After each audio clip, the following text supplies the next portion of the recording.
na kami mga kapisda doon sa Isla Buaya, yung islang sementeryo. Doon kami mga kapisda pupunta. Yan, dyan sa isla na yan. Dyan sa isla na yan, dyan kami pupunta. Malapit lang dito sa amin. Kaya Halloween special. Ipipicture namin yung isang islang sementeryo. Alamin namin kung anong mga kwento doon. So tara na mga kapisda, babiyahin na natin.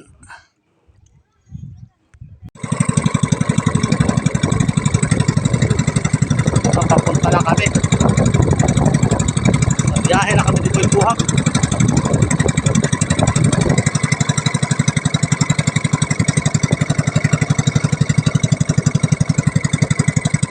Yung pupuntahan namin isla ay sakop ng Santa Rita, Samar.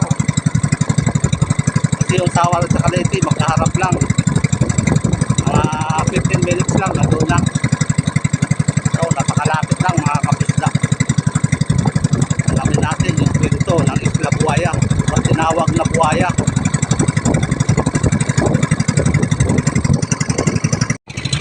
Gawin na kami.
Resort, yung Isla Dabong.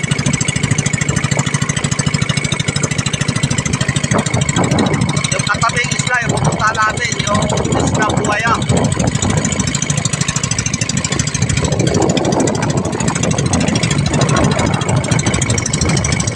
Kapit na kami mga kapisda, mga sulahan.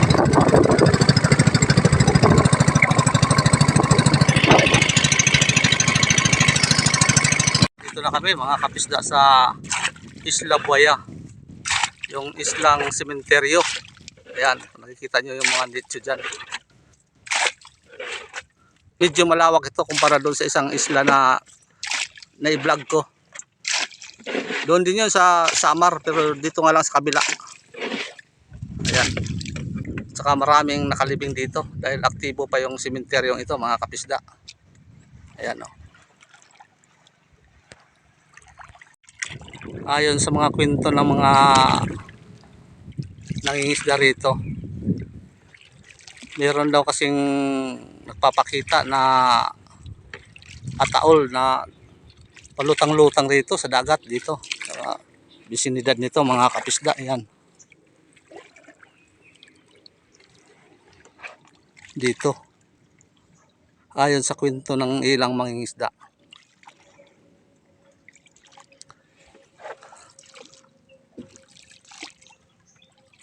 Malawak pala yung sementeryong ito mga kapisda.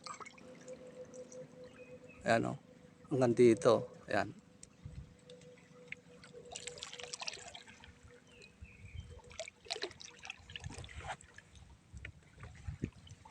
Okay, ito hanggang doon o.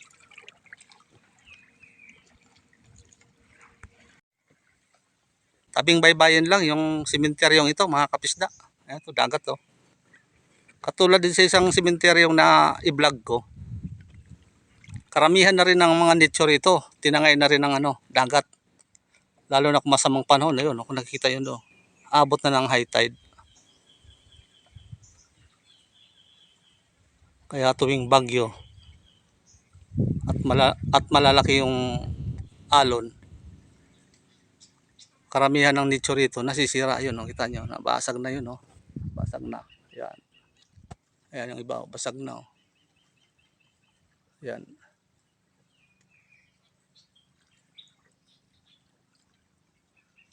Dito kasi sa Samar at Leyte,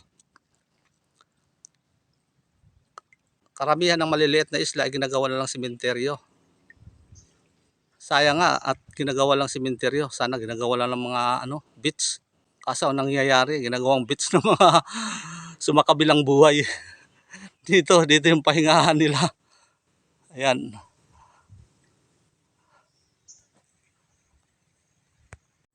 Ayun mga kapita, may makupa. Maraming bunga, marami ng hinog. Siguro masarap yan at yung pataba nandito. Sa paligid lang. Ay, ito yung isang living dito na palagay ko ito yung pinakamatanda rito. Ipinanganak ng May 31, 1925 at saka namatay noong December 12, 1997. Baka ito yata ang pinakamatandang na rito na nailibing. Ayan.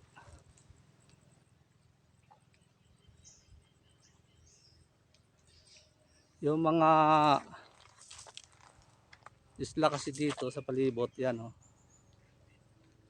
Yun. Saka dito, mga barangay dyan, dito. Dito naglilibing. Pati dito yung sa likod. Sa likod nito. Dito nila nililibing yung mga sumakabilang buhay na kapamilya nila. Kaya medyo kalakihan yung sementeryo na ito.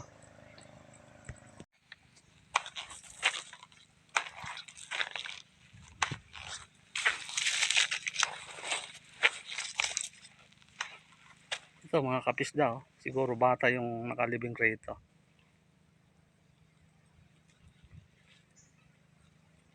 Sira na ng alon. Saka yun, nabutas na rin.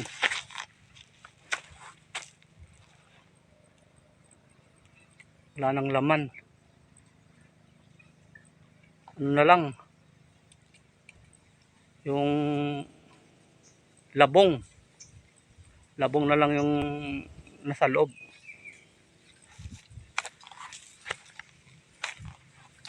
Ayan o. Mataba siguro yung kawayan dyan.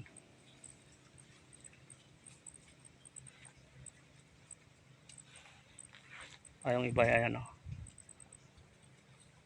Kaya kung malaki yung dagat, naaabot yung mga nicho rito, mga kapisda. Lalo na kung bagyo. Kaya karamihan nawawala. Kaya ayon sa kwento ng mga nangingisda rito sa palibot dito, madalas raw sila makakakuha ng kalansay. Minsan yung bungo, yung ulo. Minsan yung mga kamay, mga ribs. Dito kasi marami nangingisda dito sa palibot nito. Siguro yung mga kalansay ng mga nakalibing dito na tinangay na ng alon na napunta na doon sa kalagitnaan, kukuha ng mga mangingisda.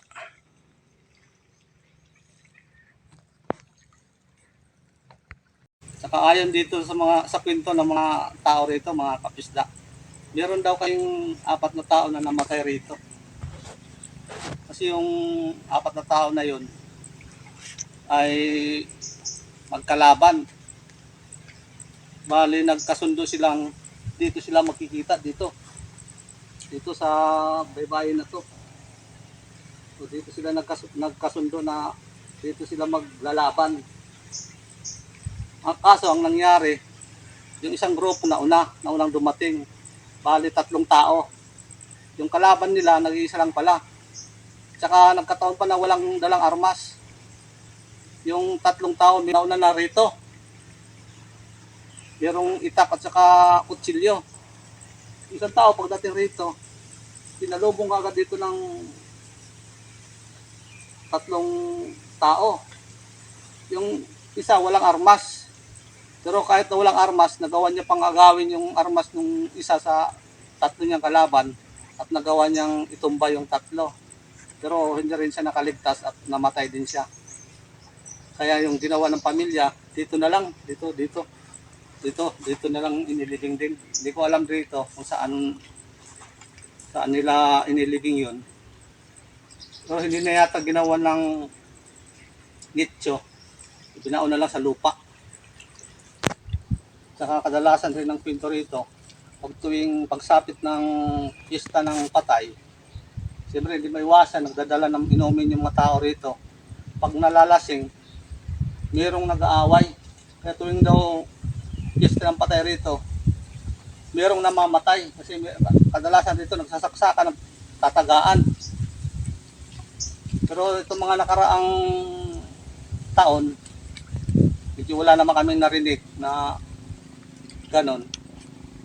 Siguro medyo sibilisado na rin kasi yung tao. Kaya ngayong panahon, hindi naman gaanong agresibo na yung mga tao dahil sibilisado na. Kaya wala na kami naririnig na mayroong nagpapatayan dito tuwing piyesta ng patay. Kaya tinawag daw itong Isla Buaya dahil yung buhaya yung sinasakmal. Ibig sabihin dami ng buhay na kinitil dito sa islang ito. Kaya tinawag na Isla Buaya. Magandang sementeryo ito mga kapista dahil maliwalas dito, mahangin. Kaya tahimik na tahimik.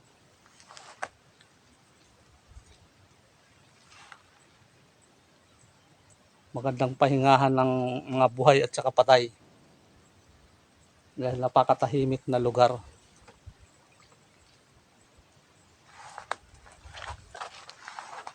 Ayan o. Sa unahan pa.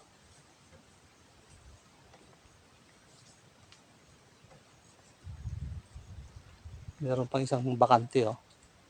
Nakahanda na. Siguro hinahanda na yan sa palagay ko asawa o kapatid. Wala pang laman. Bagong gawa.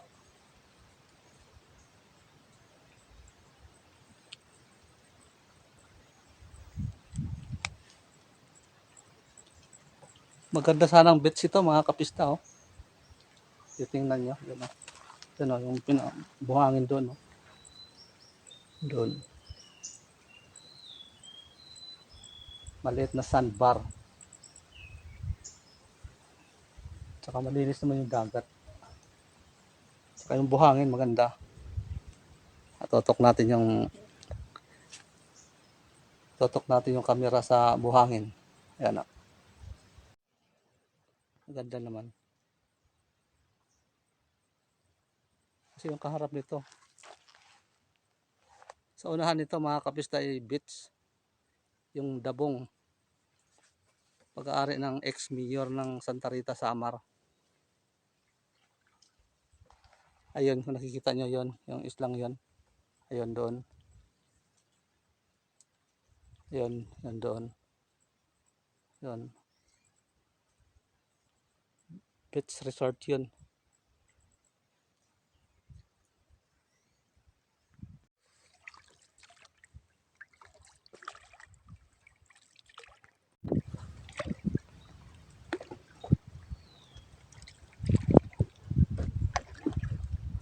Hindi na namin pinasok yung loob mga kapisda. Marami palang nakalibing doon sa loob oh. Kasi naninindig yung balahibo ko.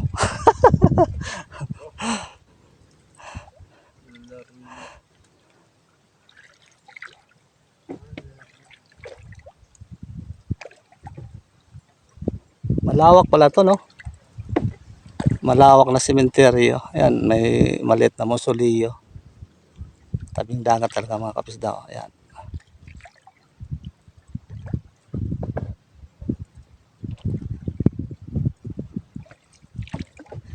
Bali, ikutan namin yung islang ito para makita pa kung saan pa yung ibang nakalibing.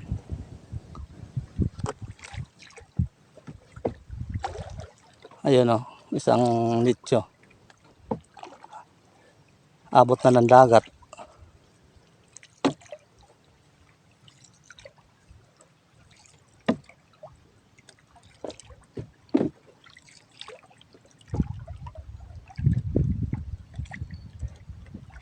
Malawak din yung islang ito kung iikutin.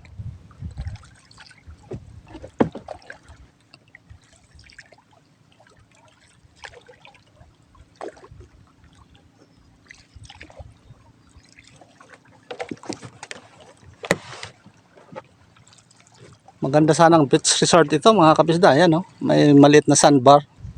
Ayan. Yun. Ganda ng view.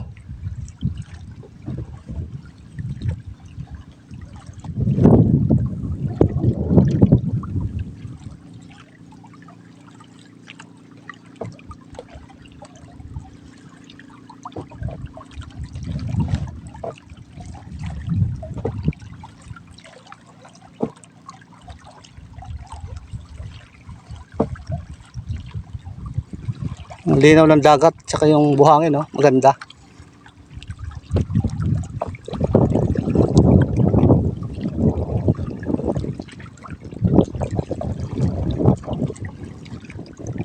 Ayan, oh.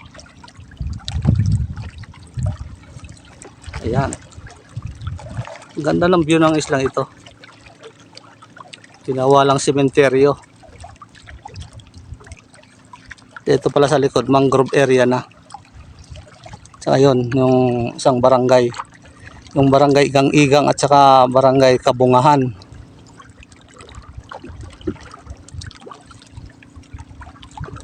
Sako pa rin ng Santa Rita, Samar ito mga kapisda.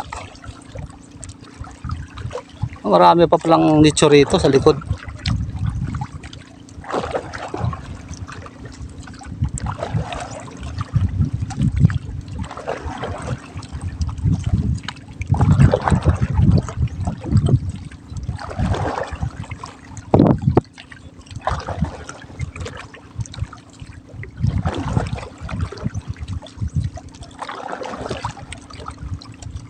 Marami pa rin nakalibing pala rito sa likod.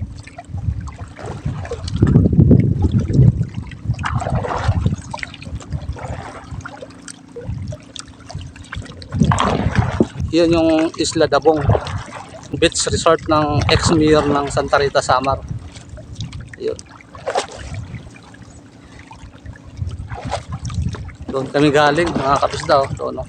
Harap.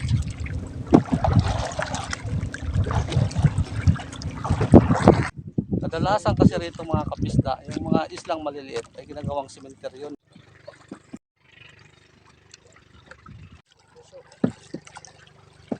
Uuwi na kami mga kapisda.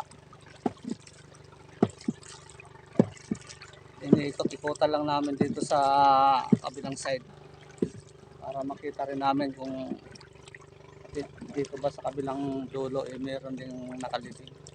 Dito na ikaw. Wala na yata. Option na yan dyan. Ito. Doon lang. May maraming mangrove dyan. Dito kasi yung kadalasan pinapangisdaan ng mga isda na tuwing ihila sila ng lambat eh, merong nadadalang kalansay ng tao.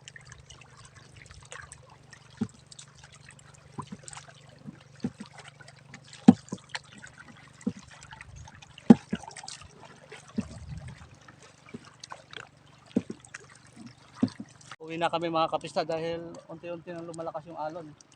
Tsaka medyo mahangin na. Maliit yung dala naming bangka.